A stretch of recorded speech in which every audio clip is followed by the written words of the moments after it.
鼎泰丰关闭了华北区14家店。Tai Fung has closed 14 stores in North China.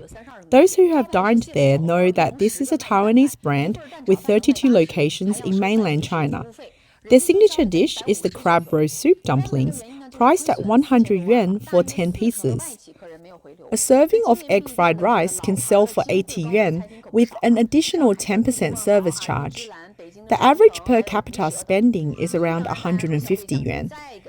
The reason for the closures is a loss of over 40 million yuan, with about 40% of their foreign clientele not returning. On August 26, Beijing Din Tai Fung, part of the well-known Taiwanese restaurant chain, announced that they would gradually close 14 branches in North China by October 31st. This decision comes after the company's 20-year business license expired, and the board couldn't agree on renewing it. The news has sparked a wave of reactions on Chinese social media. Within just a few hours, over 4 million users on Weibo had commented on the news. Many fans expressed their sadness, with some saying, "I'm going to cry, why are you leaving us?" and "Another great restaurant is disappearing." General Manager Yang Bin-kun stated that while the Din Tai Fung brand is highly regarded in China, especially among foreign customers who make up 20 to 30% of their clientele, the return of foreign customers post-pandemic has been slower than expected. It only started to pick up this year. Din Tai Fung is closing several of its stores in North China, including 8 in Beijing, 2 in Tianjin, 2 in Qingdao, and 1 each in Xi'an and Xiamen. The company has announced plans to handle employee compensation and resettlement, ensuring that customers with prepaid cards are protected. Reports suggest that the closure of these stores will affect around 800 employees, with severance and compensation costs estimated to reach 60 million yuan. This move marks Din Tai Fung's exit from the North China market, where the brand has been a popular choice for diners. Din Tai Fung currently operates 31 outlets across mainland China. After these closures, only 17 will remain, with the locations in cities like Shanghai, Guangzhou, Hangzhou, Ningbo, Wuxi, Suzhou, Shenzhen, Nanjing, and Jiaxing. The brand was founded in 1958 in Taiwan and quickly became famous for its soup dumplings and other dim sum dishes. The original store is located in Taipei's Yongkang Commercial District. In 1993, Din Tai Fung was recognized by the New York Times as one of the world's top 10 gourmet restaurants, cementing its status as an international brand from Taiwan. Din Tai Fung's signature 18-fold thin-skinned soup dumplings, filled with savory broth, has become a global icon, attracting food lovers from around the world. Many people consider it a must-visit destination for anyone passionate about food. In addition to its 12 stores in Taiwan, Din Tai Fung has expanded globally, with 167 branches in 12 countries, including the United States, Australia, Japan, Singapore, and the United Kingdom. Din Tai Fung first entered mainland China in 2001, opening a store in Shanghai, followed by its expansion into Beijing in 2004. In June and July 2024, Din Tai Fung opened new outlets in Disneyland, California, and New York City.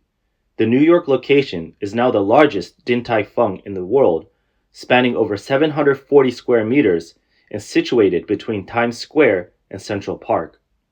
However, around the same time, news broke that Din Tai Fung would be closing 14 stores in North China.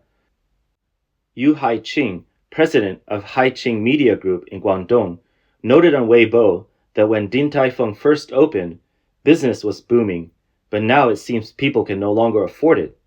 He mentioned that with lower incomes, people are turning to more affordable and good quality food, making Din Tai Fung's prices harder to accept for some. Public opinion suggests that while consumer spending has rebounded globally after the pandemic, China remains an exception.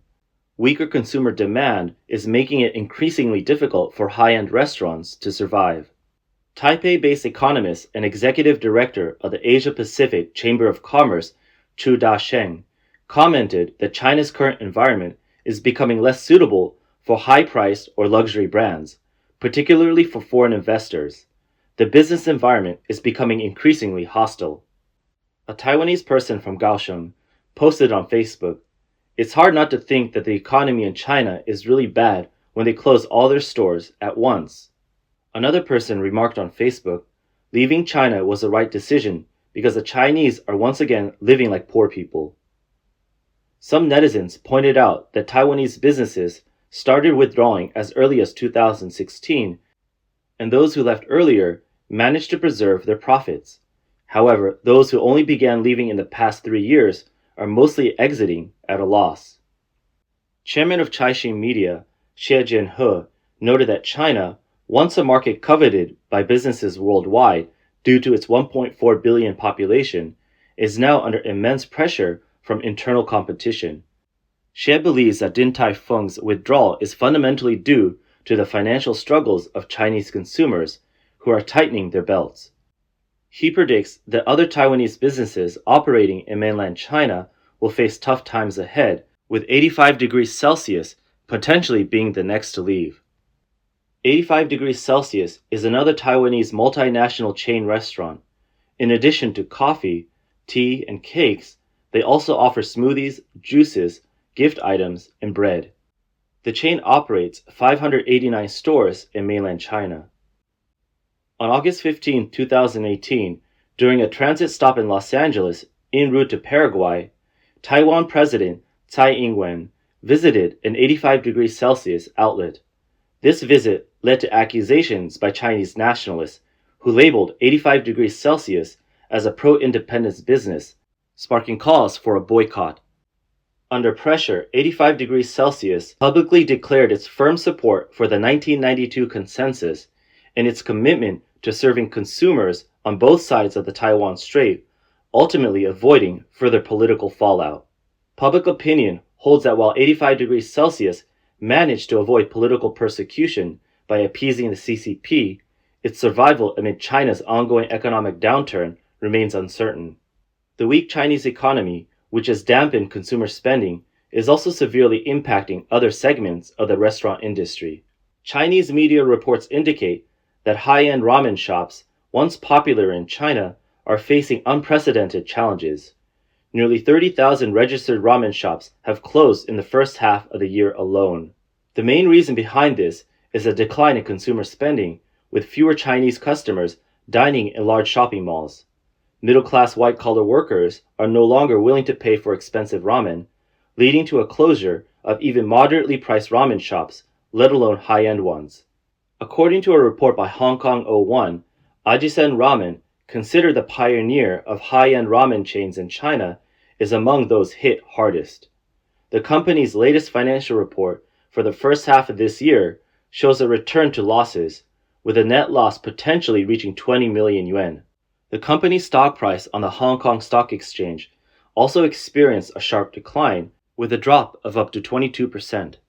Ajisen Ramen attributed the losses primarily to a decrease in foot traffic and negative sales growth in its stores.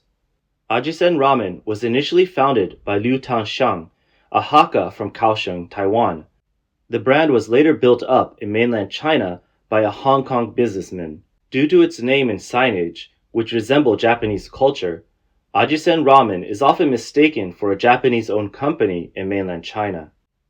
In September 2012, during anti-Japanese protests in mainland China, some Ajisen Ramen stores were attacked. The company quickly clarified that it was entirely Hong Kong-owned. Like other foreign-invested enterprises, Ajisen Ramen managed to avoid political movements but could not escape the economic downturn. Analysts on various business platforms have pointed out that the situation facing Ajisen Ramen reflects the broader struggles of high-priced ramen shops. Most of these establishments charge more than 40 yuan per customer and are typically located in shopping centers and office districts, catering mainly to white-collar workers. However, the heyday of these ramen chains, which once had outlets on every street corner, is long gone. Today, these once premium ramen shops are seeing a noticeable slowdown in performance, with some experiencing a decline in sales. Reports indicate that the challenges faced by Ajisen Ramen are not unique in China. Other high-end noodle brands, such as Ma Ji Yong, Chen Xiang Gui, and Zhang La La, are also struggling in a sluggish market. A restaurant owner in Shanghai's Shujia Hui, who runs 2 noodle shops, admitted, "This year has been tough for noodle shops. Business across the board is shrinking. We've done more this year than last, promoting meal deals, offering free trials, hosting live performances by singers, but the results are still worse than last year." The owner explained that former customers have become more budget conscious and are now more likely to bring their own meals. They are no longer willing to pay 30 or 40 yuan for a bowl of noodles, which has increased the pressure on high-end noodle shops. Recently, Sina Finance conducted an online poll titled, "How much do you spend on a meal?" with over 30,000 participants. Among them, 4,881 people chose less than 10 yuan, and 16,000 selected 10 to 20 yen. Combined, nearly 70% of respondents reported spending less than 20 yuan on a meal. In response, the remaining noodle shops in China are biting the bullet and adjusting their pricing and menu designs, hoping to attract a broader customer base beyond their usual high-spending white-collar clientele. For example, Shao Noodles, a brand known for its Sichuan and Chongqing flavors, has been popular with its meal sets priced around 50 yuan. To attract more customers, they recently introduced a worker set meal priced under 20 yuan, with a promise of no repeated dishes each day. Chen Xiangwei, a long-established noodle brand from China specializing in Shanxi knife-cut noodles and traditional northern dishes, has typically kept its prices around 30 yuan. Recently, they've launched promotional campaigns offering bowls of noodles for just 9.9 yuan. Other brands like Ma Jiyong and Zhang Lala have introduced unlimited noodle refills, allowing customers to add as much noodles as they want to their bowls until they're full, all for the price of a single serving. Some customers, while eating, can't help but remark that these once bustling brand name shops are now fighting desperately to survive. On delivery platforms, many high-end noodle brands have also started offering more affordable group deals. Data shows that 52.9% of noodle shop customers currently spend between 11 to 20 yuan per person, while only 8.3% of noodle shops have a per customer charge of over 40 yuan. In China today, consumption downgrade and the middle class slipping into poverty have become almost universal phenomena. Once high-end restaurants are slowly disappearing, even in major cities like Shanghai and Beijing. High-end restaurants, where diners typically spend over 500 yuan per person, are particularly affected. These include establishments specializing in Western, French, or omakase cuisine. Le Atelier 18, located on the 3rd floor of Bund 18 by the Hungpu River, was once a prominent name in Shanghai's luxury dining scene, with an average cost of 1,580 yuan per person. However, as of August 19th, Le Atelier 18 has reportedly paused operations, according to Securities Times. This development has drawn significant attention from the industry.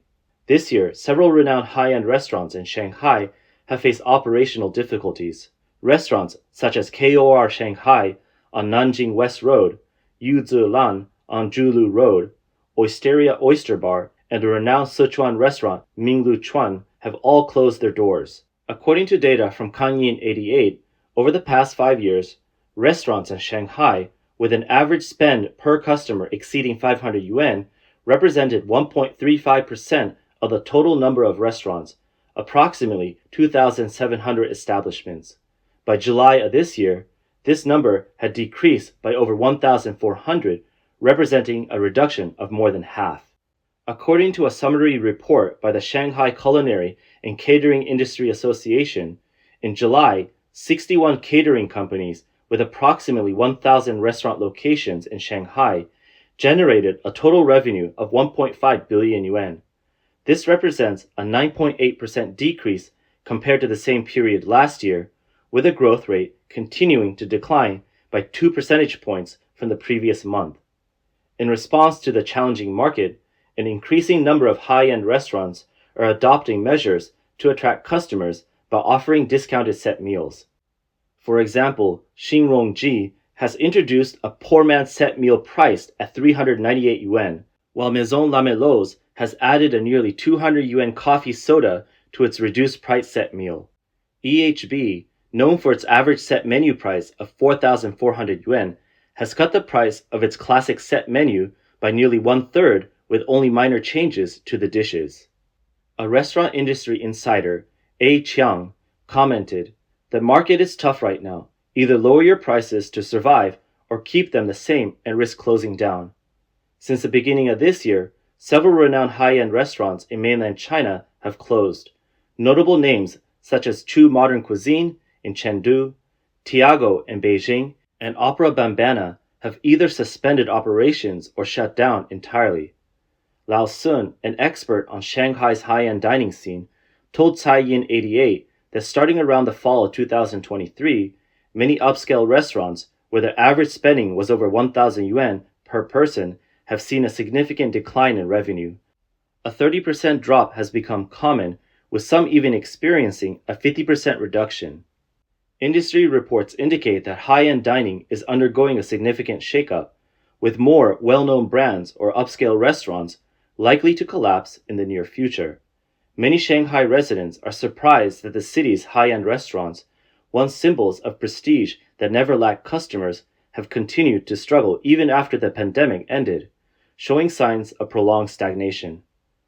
On August 26, the Economic Observer reported on WeChat that data from the Beijing Bureau of Statistics showed a sharp decline in profits for large-scale restaurants in Beijing during the first half of 2024. These restaurants, which have annual revenues exceeding 10 million yuan, saw their total profits plummet to just 180 million yuan, an 88.8% decrease compared to the same period last year. Profit margins have dropped to a mere 0.37%. Tens of thousands of restaurant owners are now locked in a brutal price war, struggling to survive. The article highlighted that this year, low-price competition has engulfed the restaurant industry, with major establishments rolling out a series of budget-set meals or voluntarily slashing menu prices. Even high-end restaurants have introduced poor man's set meals. An industry insider noted that restaurant businesses need to maintain a net profit margin of at least 5 to 10% to sustain daily operations. With profit margins so low, the risk of a financial breakdown is constantly looming. Now, for more than 100,000 restaurant owners in Beijing, the pressing question is whether to stay and continue the internal competition or to exit and cut their losses. A high-end restaurant owner stated that the restaurant's performance began declining in the second half of 2023, with profits nearing the break-even point by July of this year and losses expected in August. He mentioned that if the restaurant's cash flow breaks down, they will immediately close to minimize losses. Over the past few years, he has witnessed too many friends lose everything trying to keep their high-end restaurants afloat. Some industry insiders believe that the price war in the restaurant industry will continue under the current economic conditions, with little to no external force able to intervene. The restaurant industry has now entered an era of big fish eating small fish, making it increasingly difficult for single-brand and small-scale businesses to survive. According to a recent report by the Chinese restaurant industry platform Kangguan Bureau, in the first half of this year, 1.35 million new restaurant-related businesses were registered, while 1.1 million were canceled or shut down. This figure nearly matches the total for all of last year and is double the number recorded in 2022.